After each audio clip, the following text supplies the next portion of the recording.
kita bersatu dalam doa. Setiap kali kami berkata sampai akhir, sampai ku dapat mahkota, kami tahu bahwa ada perjalanan panjang di depan kami yang harus kami lalui, baik sebagai pribadi Tuhan, sebagai keluarga, sebagai karyawan, dan sebagai bangsa Tuhan. Ada banyak hal-hal yang akan kami hadapi, dan bersama Tuhan kami akan sampai ke garis akhir itu. Biarlah selama kami binroh renungan Tuhan siang hari ini, ada peneguhan-peneguhan, ada penghiburan, ada janji-janji yang Tuhan berikan lagi. Karena kami tahu hari-hari di depan, tanpa Engkau kami nggak bisa berbuat apa-apa. Tanpa Engkau Tuhan kami tidak tahu arah, tidak tahu keputusan yang harus kami ambil. Tapi bersama Tuhan benar kami akan sampai ke ujung sana Tuhan. Di dalam nama Yesus, amin. Shalom, udah pernah ketemu saya semua kan? Nggak ada yang baru ya. Hari ini kita sedang ada di masa-masa yang cukup banyak sekali perubahan-perubahan terjadi ya. Siapa yang tinggal di Jakarta Selatan, ada yang kebanjiran nggak kemarin? Mau pulang susah gitu. Ya, setiap lihat berita itu selalu ada sesuatu yang menyesakkan ya. Belum lagi di stadion sepak bola, betul nggak? Belum kalau ke luar negeri lihat di Ukraina gitu ya. Belum kalau dengar berita bilang tahun depan mungkin ada resesi dan sebagainya. Apa yang kita rasakan kalau lagi kayak gitu? Cuek aja lah. Yang penting saya enggak. Atau apa? Saya nggak tahu sih ya.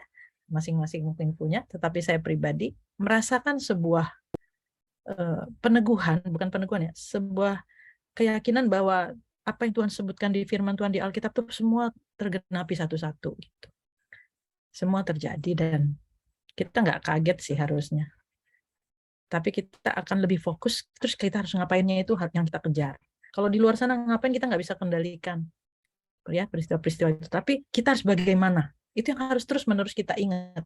Di pertemuan-pertemuan begini sebetulnya bagusnya adalah kita di-remind lagi, di-reset lagi supaya jangan melihat yang kelihatan gitu. Karena yang kelihatan itu sementara. Kepanikan itu sementara, tetapi yang nggak kelihatan itu kekal. Ya, itu perlunya kita seperti ini saat teduh pribadi, doa pribadi, karena kita berurusan sama yang kelihatan ini kalau terlalu banyak, kadang-kadang kita lupa yang nggak kelihatan itu yang lebih penting. Nah, salah satu cara untuk bisa fokus sama yang nggak kelihatan adalah, ini saya bisa share screen nggak? Bisa ya? Oh, belum bisa. Bisakah minta izin di share screen? Udah Bu, maaf tadi belum bikin jadi host. Dah. Salah satu sikap yang kita bisa pelajari pada saat-saat seperti ini, saya pikir adalah kemampuan atau sebuah kebiasaan bisa menantikan Tuhan. Menantikan Tuhan itu sikap ya, benar ya. Kalian kalau disuruh nunggu ini, nunggu itu kan tahu ya, perasaan nunggu itu ada ya, perasaan. Enak apa enggak sih nunggu itu? Enggak lah ya, maunya kan instan gitu ya. Apa yang kita minta gitu. Menantikan tuh proses di mana ada ya, sikap-sikap, ya mungkin saya akan lihat beberapa. Ya, sikap itu kadang-kadang kita harus diam, tenang gitu. Atau kita pada saat nanti kita merenungkan janji-janji Tuhan, ada yang belum digenapi, ada yang kayaknya beda, dibilang A kok jadinya B gitu ya. Sikap menantikan juga adalah melatih kita untuk selalu berharap ditolong Tuhan. Enggak jalan pintas. Pernah lihat nggak di Alkitab orang yang melakukan jalan pintas ketika Tuhan bilang tunggu? Itu kisahnya Saul ya, waktu mau ngasih persembahan ya kan. Samuelnya belum datang, Saulnya udah nggak sabaran. Itu kisahnya siapa lagi? Abraham ya, waktu dia dibilang kamu akan punya anak, nggak sabaran. Ya, dia nikahin siapa? Bukan Sarah, akhirnya Hagar ya kan. Adalah beberapa. Jadi disuruh nunggu itu nggak enak. Biasanya gitu kan. Terus disuruh nunggu itu ngapain? Nunggu itu kan tekun. Kalau kita disuruh nunggu 10 jam, di jam ke 9,6 menit lagi mau jam 10 kita pergi, nggak jadi loh peristiwanya. Nunggu itu ngeri-ngeri sedep gitu ya. Nunggunya 10 tahun, terus harusnya selesai 10 tahun, di tahun ke-9 kita nggak tekun, kita pergi.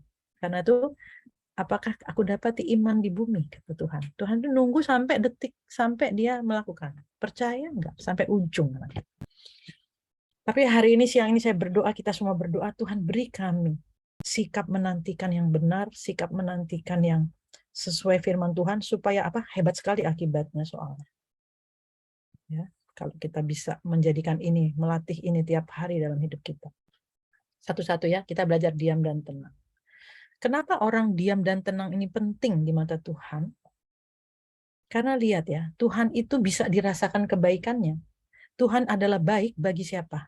Orang yang berharap padanya. Kalau kita nggak ngarepin Tuhan susah, kadang-kadang kecewanya cepat sekali. Lihat apa-apa tuh kecewa. Tapi orang yang menantikan Tuhan tuh kayak yang bisa melihat dari sisi lain gitu. Segala sesuatu mendatangkan kebaikan tuh kan nggak langsung. Dia tuh nanti gitu, pas sudah kita nunggu-nunggu, ketemu. Bagi jiwa yang mencari dia, cari di mana ya? Di mana Tuhan melakukan apa ya dari peristiwa ini? Sehingga dikatakan, diratakan adalah baik menanti dengan diam pertolongan Tuhan. Amin.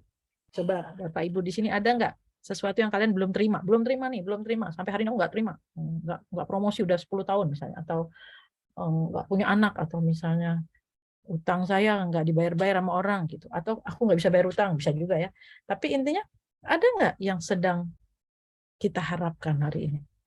Ternyata yang terbaik adalah menanti dengan diam pertolongan Tuhan, bukan pasif. Ini bicara tentang perspektif kita harus sama dulu sama Tuhan. Karena itu dikatakan juga ya, sikap diam dan tenang ini kekuatannya di mana? Kesudahan segala sesuatu sudah dekat. Saya sudah bilang ya, tanda-tanda itu sudah makin kelihatan semua. Karena itu di hari-hari seperti ini kuasailah dirimu dan jadilah tenang. Intinya supaya apa? Bisa berdoa.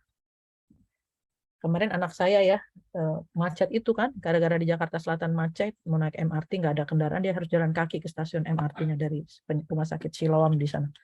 TB Simatupang sampai ke itu, kami nunggu dia di sebuah restoran gitu. Pas dia turun dari MRT ke restoran, langsung dia makan, dia bilang, aduh sorry Tuhan, aku cepat sekali ini doanya, kata dia lapar banget. Itu contoh aja. Karena itu kita mau berdoa lama-lama tuh nggak bisa kalau lapar banget atau lagi sakit banget, ada banget-bangetnya gitu ya. Kita ternyata harus menguasai itu semua dulu. Baru walaupun lapar bisa, Tuhan terima kasih. Dia nggak sempat ngomong gitu, dia bilang, orang di depan saya tutup mata langsung mulai saya nggak tahu ngomong apa lah dia, mungkin thank you Lord gitu ya. Nggak apa-apa juga, nggak apa-apa juga. Cuma artinya kalau kita lagi perlu banyak berdoa lalu kita nggak tenang, biasanya kita nggak bisa mengucapkan kata-kata yang banyak gitu, yang perlu kita ucapkan sama Tuhan. Nah, saya lihat ayat ini terkait dengan sikap juga ya. Tetapi yang terutama kasihilah sungguh-sungguh seorang akan yang lain karena kasih menutupi banyak sekali dosa.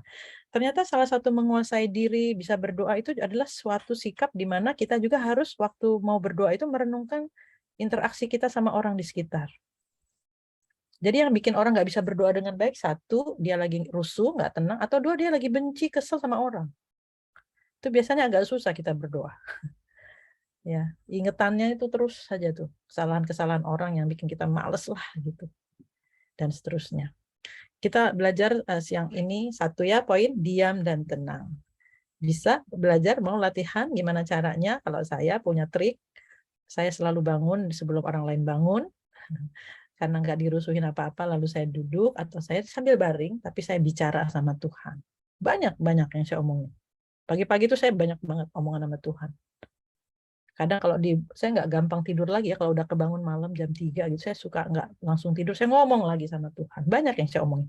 Tentang bangsa inilah, tentang keluarga lah, tentang apalah. Resesi-resesi itu saya omongin sama Tuhan. Tuhan, saya dengar mau ada resesi tahun depan. Tuhan, harus bagaimana nih kami ngelola investasi. Saya kan udah pensiun ya, lapor dulu ya, saya udah pensiun nih teman-teman. Ya kan, uang saya, gajian saya udah nggak kayak biasa, ya kan. Jadi saya harus hati-hati, Tuhan untuk mana nih, bagaimana gitu ya. Dia ngomongin sama Tuhan. Pada saat tenang. Emang langsung dijawab? Enggak sih. Tapi saya mau bilang, ketika kita sudah ngomong-ngomong gitu, siangnya saya akan melewati banyak hal dengan tenang. Karena saya tahu ini sudah saya doain, ini sudah saya doain. Kita lanjut ya. Sikap lagi menanti apa lagi? Jangan menanti itu kayak orang semedi, kayak orang yoga yang kosongkan pikiranmu. Terkesambet lagi kalian pada Jangan kosongin pikiran, nggak boleh ya. Kita itu nggak pernah disuruh Tuhan kosongkan pikiran. Yang ada renungkan firman Tuhan siang dan malam. Sambil nunggu, lihat perhatikan nih ayat Mazmur 130. Kartini boleh bacain Kartini Mazmur 135 dan 6. Mazmur 135 sampai 6. Aku menanti-nantikan Tuhan.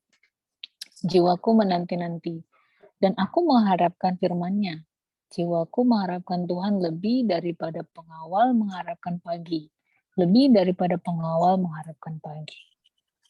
Yang diharapkan waktu menunggu adalah menantikan firman-Nya, menantikan pewahyuannya, menantikan peneguhannya. Karena itu tidak ada orang bisa menantikan Tuhan tapi otaknya nggak diisi firman. Karena itu selagi kita lagi ada waktu bacalah Alkitab itu. Saya selalu ingetin kalau saya datang ke PD Ripka ini, udah pada baca Alkitab belum tiap hari, betul ya? Udah habis belum tuh Alkitab dibaca? Misalnya belum misalnya. Jadikan ini tekad kita. Karena aku mau menunggu Tuhan nggak blank gitu. Saya itu kalau lagi merenung atau lagi berdoa menantikan Tuhan nggak selalu ngomong ya. Capek kok kita ngomong terus kan. Kadang-kadang saya diam terus mulai melintas loh ayat-ayat itu. Bahkan untuk kayak sini diminta kan Imelda waktu itu masih tahu ya jadwal untuk sharing di PDRI saya kan harus nunggu Tuhan mau bilang apa gitu. Kebayang nggak kalau kosakata firman saya nggak banyak gitu. Tuhan mau bicara pun susah. Kayak kita orang Inggris ngomong sama orang Afrika misalnya. Mau ngomong pakai bahasa Inggris berarti orang Afrika. Susah nyambungnya. Sama, Tuhan tuh kalau bicara bahasanya ya roh, firman, gitu aja. Jadi kalau kita siapkan, kosakata kita siap, dia ngomongnya gampang. Nah, salah satunya adalah dengan menantikannya seperti pengawal mengharap pagi. Jadi kalau pengawal mengharap pagi itu kayaknya mengganti shift. Kalian tahu ya kalau orang jaga ganti shift. Di saat-saat mau ganti shift itu rasanya udah bosen, udah pengen diganti, udah nggak sabar gitu. Rasa itu loh, nunggu firman itu rasanya Tuhan, aduh cepet nih, aku butuh banget nih. Ya kan? Keinginan untuk menantikan firman Tuhan itu dan mengharapkan itu harus ada waktu kita saat teduh, waktu kita lagi diem dalam hadirat Tuhan, kita nunggu sesuatu Tuhan mau ngomong apa gitu. Ternyata enggak nih, misalnya sampai udah enggak apa-apa. Ntar diulang lagi, datang ya Tuhan, aku tadi belum dapat, belum ngerti Tuhan. Apa kira-kira ya Tuhan harus gimana nih? Kalian tahu nggak? Walaupun sampai 10 kali kita harus lakukan itu, selama kita niatnya menantikan firman Tuhan, pasti dapat. Katakan amin. Pasti dapat. Saya kadang-kadang nggak dapat langsung, tapi saat teduh, saya mau bilang ya, kalau saya saat teduh, sebelum saya dapat, saya nggak berhenti loh saat teduh. Tuhan nggak ini juga sih, nggak bikin kita susah lama, enggak, kadang-kadang cepet kok. Ya, kalau nggak menit ke-5, menit ke-10, menit ke-15, saya dapat sesuatu nanti dari ayat yang saya baca. Itu artinya saya menantikan.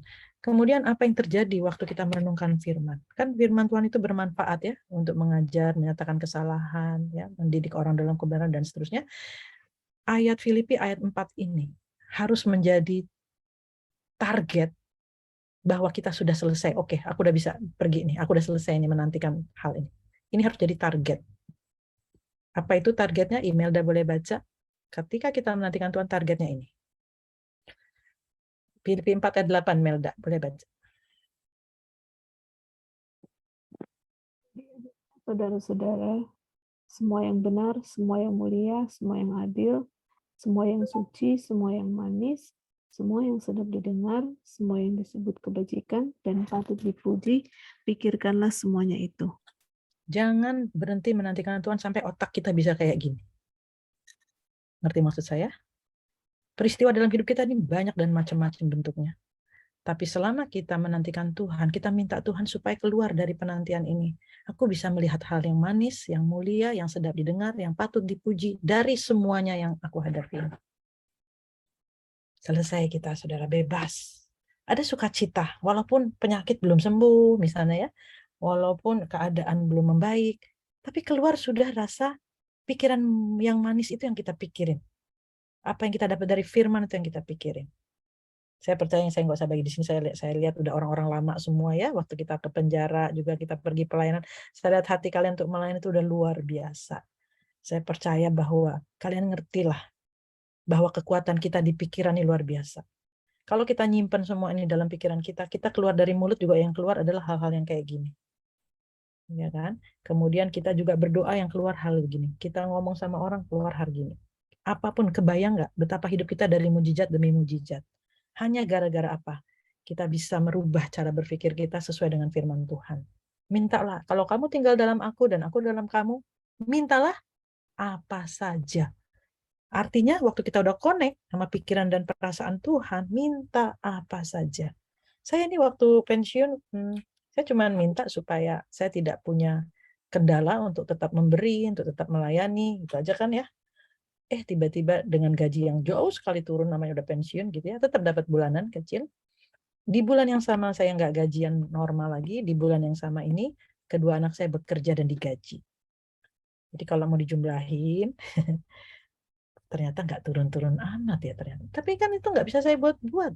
Emang diterima kerja kita yang ngatur, ya kan? Ternyata terus timingnya bareng. Saya sampai senyum sama Tuhan, saya nggak minta sebesar ini sih. Saya sampai merasa terlalu berlebihan nih Tuhan gitu ya. Satu-satu kayak atau gimana, tapi rasanya kok Tuhan bikin kayak gitu ya. Saya hanya bisa kagum sih sama Tuhan. Dia lebih dari yang bisa saya pikirkan, itu benar. Amin. Saya ngomong gini karena ya sih udah enggak, tapi saya mau bilang, saya nggak punya apa kekhawatiran memang. Saya memang dari awal juga nggak khawatir karena saya percaya semua yang manis terjadi itu benar. Itu hanya saya metik buahnya aja gitu. Tapi itu dimulai dari apa? Iman. Jadilah menurut imanmu. Saya percaya saya nggak akan kekurangan. Ivan sudah pensiun. Itu kan iman. Belum tahu anak saya kerja. Ada orang yang setahun nggak kerja, temannya kan. Ada yang berapa lama nggak kerja kan ada. Tapi iman saya berkata minimal nggak kurang gitu kan. Kita lanjut ya. Minta tolong. Lagi diem itu bukan diem dengan keadaan marah-marah, khawatir, tapi hati yang minta tolong. Kenapa? Supaya pergumulan saya ini ujung-ujungnya bukan cuma melepaskan saya dari masalah, tapi perhatikan ayat ini ya. Mazmur 40 ayat 2-4. Saya lihat ini orang kok motivasinya hebat banget ya. Masalah itu dia jadikan sesuatu, lihat ya. Aku sangat menanti-nantikan Tuhan. Lalu Tuhan, dia menjenguk kepadaku dan mendengar teriakku minta tolong. Jadi perhatikan, setiap kita ada masalah, kita lagi doa, ada Tuhan yang ngeliatin kita. Setuju? Apa yang dia lakukan? Yang kita minta tolong, ia akan mengangkat aku dari lubang kebinasaan, dari lumpur rawa. Masalah seberat apa sih? Neraka aja dia lepasin kok. Dari neraka aja kita bisa ditarik kok. Dari masalah apa sih kita nggak bisa keluar? Ya, neraka itu udah paling susah orang keluar dari situ. Dia tarik loh kita. Bisa loh. Ya, yang kedua, dia menempatkan kakiku di atas bukit batu dan menetapkan langkahku. Kalian lagi gamang nggak? Lagi galau nggak? Nggak mantep gitu, hidup nih kayak nggak mantep gitu, dia akan taruh kita di situ. Waktu kita berteriak minta tolong, dia akan memberi, yang paling suka ini, dia akan memberikan nyanyian baru dalam mulutku untuk memuji. Kita bisa bersyukur akhirnya. Apa akibatnya? Banyak orang akan melihat dan menjadi percaya pada Tuhan. Apa sih sasaran hidup kita tertinggi? Kan membawa orang pada Tuhan. Seisi rumah kita, seisi kantor, teman-teman kita, kan kita pengen dia percaya sama Tuhan. Caranya adalah, salah satunya adalah dia melihat hidup kita. Kok dia bersyukur ya? Kok dia memuji-muji Tuhan? Padahal masalahnya kami tahu dia banyak banget itu. Kenapa? Karena kita melihat yang dia nggak bisa lihat. Kita melihat ada kaki kita ditetapkan, kita melihat kita diangkat dari masalah. Yang nggak kelihatan, orang nggak bisa lihat itu. Tetapi orang hanya bisa melihat apa? Mulut kita memuji-muji Tuhan. Ada nyanyian baru, ada selalu mengucap syukur. Sehingga banyak orang yang di sekitar kita, ujung-ujungnya adalah, wah, lihat itu, takut saya main-main sama dia. Selalu apa yang dia lalui, Tuhan menyertai. Kelihatan gitu, Tuhan menyertai orang ini. Akhirnya apa? Mereka bukan muji-muji kita ya. Ujung daripada motivasi kita, mereka datang sama Tuhan. Amin. Saya nggak tahu, di PD Ripka ini orangnya memang berkurang atau ada yang nggak datangnya lebih banyak. Perasaan dulu waktu saya datang agak banyak sih yang ikut. Orangnya emang berkurang, boleh dia. Oh, ada yang berkurang, nggak kerja di sini lagi gitu. Ada yang kenapa ketawa ya? nggak datang. Oh Tapi iya, ada yang juga nggak sih datang yang sih. lagi ada keperluan kayak Gupingkan, lagi ada acara. Tapi enggak ya, enggak banyak Pelayanan. yang berhenti kerja enggak ya? Oh, enggak sih. Enggak ya, oke deh. Puji Tuhan. Jadi memang ketika kita bersaksi di kantor atau di mana itu, kita kadang nggak bisa ya mengajak orang atau apa. Kadang-kadang dengan melihat hidup kita sih orang datang sama Tuhan, karena dibilang banyak orang akan melihatnya, lalu percaya. Ngelihat loh, kita belum ngomong nih, tapi melihat ketekunan kita dengan doa, menara doa gini juga. Di saya juga kalau lagi menara doa datangnya dikit di kantor saya, tapi tidak membuat kita berhenti, karena sebenarnya orang melihatnya. Percaya itu kan nggak harus depan mata kita juga ya. Mungkin nggak ada di sini, tapi kan kita nggak tahu. Ternyata mereka udah saat teduh, ternyata mereka karakternya udah makin baik. Kan itu sukacita kita. Yang penting apa? Mereka percaya kepada Tuhan. Bukan harus kita lihat sih. Ya, tapi artinya kita jangan berhenti, karena sebetulnya orang itu akan melihat. Itu nggak bisa dipungkiri. Nggak ngomongin mungkin, depan kita nggak ngaku sih. Tapi banyak orang melihat itu pasti, karena ini ayat firman Tuhan. Kalau kita mempunyai nyanyian baru, kita selalu memuji-muji Tuhan, maka itu jadi pusat perhatian. Tuhan akan menarik. Kalau Tuhan ditinggikan, dia akan menarik banyak orang gitu. Jadi fokus kita bukan orangnya mana, tetapi Tuhannya mana? Tuhan mana? Aku ingin meninggikan kok. Tuhan, aku mau, tolong aku nih Tuhan. Pergumulanku nih membuat aku nggak bisa memuji Tuhan, aku nggak bisa bersyukur lagi. Aku minta tolong nih. Di saat menanti kita minta itu. Karena apa? Kita sedang dilihatin. Ya, kita sedang jadi saksi dimanapun kita berada. Oke, itu ya sikap minta tolong. Sikap berikutnya adalah tekun dan percaya. Udah saya bilang menanti itu nggak cepat, kadang-kadang lama. Tapi ingat, pada saat kita sedang menanti, saya bacakan Yesaya 30. Sebab itu Tuhan menanti-nantikan saatnya hendak menunjukkan kasih-Nya kepada kamu. Jadi bukan cuma kita yang nunggu, Tuhan juga lagi nunggu momen yang tepat. Dia akan menunjukkan kasih pada kamu. Ya. Kenapa? Sebab Ia bangkit hendak menyayangi kamu. Tuhan tuh sayang sama kita. Nggak ada istilah telat. Dia pura-pura nggak dengar, pura-pura nggak tahu. Nggak mungkin. Dia selalu punya timing. Sebab Tuhan itu Allah yang adil. Berbahagialah semua orang yang menanti-nantikan Dia. Adil tuh artinya apa yang kita tabur ya kita tuai juga. Ada ya kamu kan sempat gini, udah kamu tuai dulu ya, kamu belajar dulu ya nak, gitu. Benar ya, kalau seorang bapak katanya mengajar anaknya itu bukan karena benci tapi sayang, didisiplin. Kita sering ya mengalami sesuatu karena memang kesalahan kita, dia disiplin. Tapi dia nggak bermaksud jahat sih, cuman mendisiplin. Sebaliknya, kalau kita udah baik, nggak ada salah, tetap juga dia juga lagi ngajar kita bagaimana mengampuni orang yang bersalah. Kalau kata Tuhan, kalau kamu baik sama orang yang baik sama kamu, apa bedanya, kata Tuhan. Tapi kalau kamu bisa mengampuni orang yang bersalah padamu, maka terangmu akan bercahaya, katanya gitu. Dia pengen kita bercahaya, terangnya tuh bercahaya. Nggak bisa standar-standar aja hidup kita. Baik sama baik, jahat sama jahat, itu nggak ada cahaya itu. Tapi kalau kita melakukan yang prinsip-prinsip firman Tuhan yang mungkin merugikan, seolah-olah gitu, ingat bahwa kita tetap berbahagia. Ya, kita nanti boleh ya kalau ada yang mau diskusi, mau tanya, mau apa, tapi sebelumnya kita lihat ayat yang terakhir. Kalau kita menantikan Tuhan, terjadilah ini dalam hidup kita. Boleh tadi pemain musik membacakan ini dengan suara keras.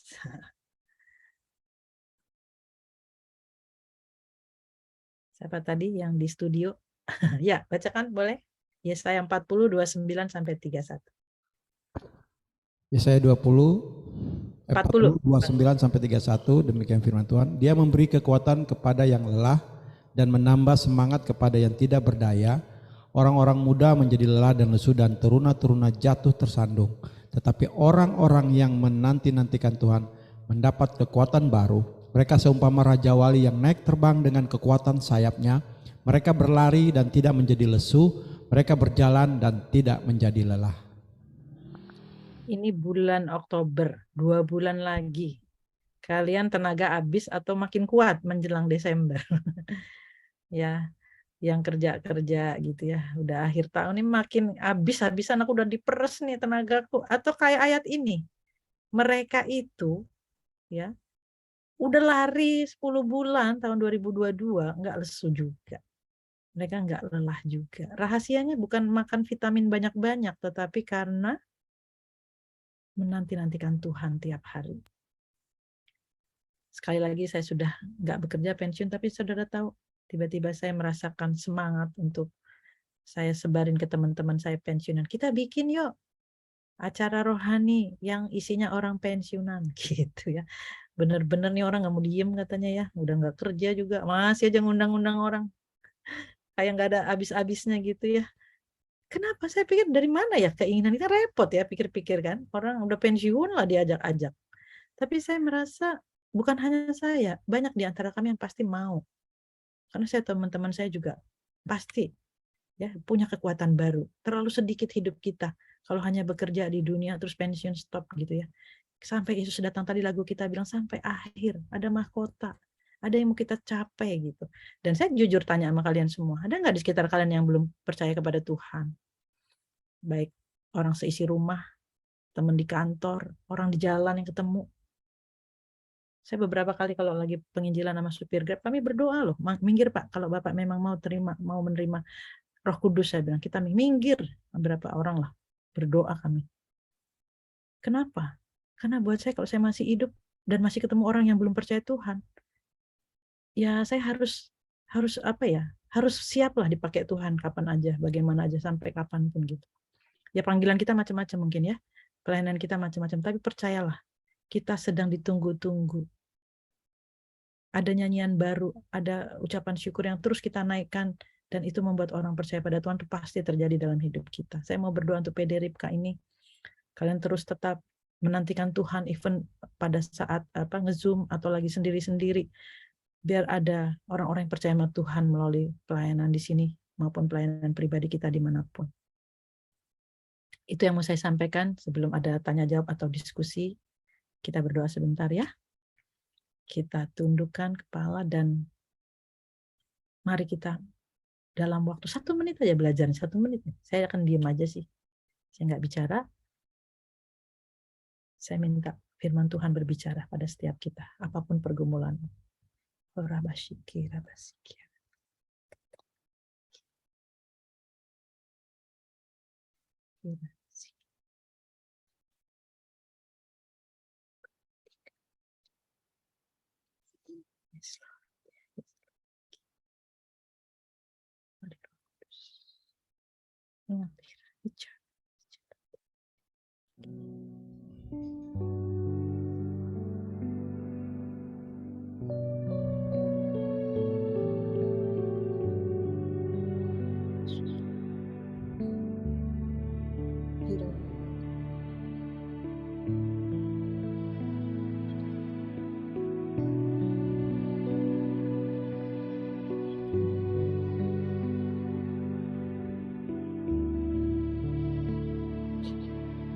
Saya hitung timer saya 1 menit. Saudara bisa rasain lebih dari 1 menit pun akan indah kalau kita diam dan merenungkan dia. Amin. Kan kita udah kebiasaan sibuk banget hidup kita itu. Disuruh diam tuh kayak yang susah gitu. HP kita pegang terus. Waktu lagi di gereja aja masih HP kita pegang. Lagi saat teduh HP masih titat itu kita buka. Maukah kita berdoa siang ini? Latih aku untuk menantikan Tuhan dengan diam dan tenang. Engkau cukup bagiku. Tuhan, kami berdoa. Ada waktu-waktu di mana mau kami diam dan tenang karena Engkau sedang melimpahkan kekuatan baru. Engkau sedang mengangkat kami dari lumpur rawa. Engkau sedang menginjakkan kaki kami di batu. Tapi seringkali kami berontak, kami bergerak terus dengan pikiran-pikiran dan perbuatan kami. Sehingga ada momen-momen kami kehilangan Tuhan. Pewahyuan dari Tuhan,